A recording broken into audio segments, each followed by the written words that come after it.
బంజారా సంస్కృతి సాంప్రదాయాలకు అద్దం పట్టే శీత్ల పండుగ జనగామ జిల్లా శనిగపురం గుండ్లగూడు తండాలో భక్తి శ్రద్ధలతో అత్యంత వైభవంగా జరిగింది.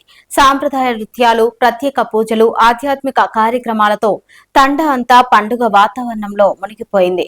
ఈ వేడుకలకు ముఖ్య అతిథిగా హాజరైన సేవాలాల్ సేన రాష్ట్ర వర్కింగ్ ప్రెసిడెంట్ సేవాలాల్ వెంకన్న నాయక్ బంజారా సమాజానికి రాష్ట్ర వ్యాప్తంగా శీత్ల పండుగ శుభాకాంక్షలు తెలియజేస్తూ ఈ పండుగకు ప్రభుత్వం అధికారిక గుర్తింపు ఇచ్చి ప్రభుత్వ సెలవు దినంగా ప్రకటించాలని డిమాండ్ చేశారు.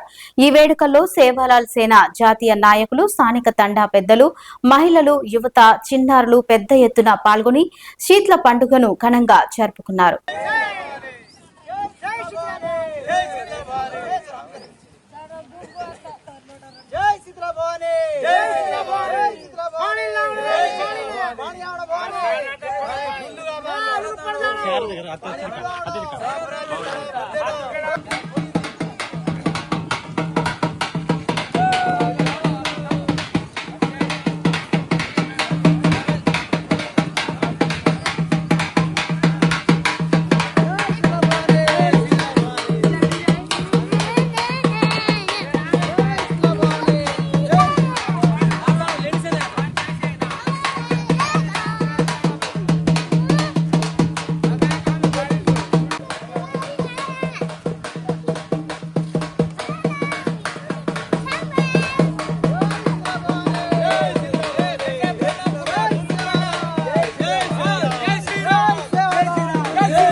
Yeah.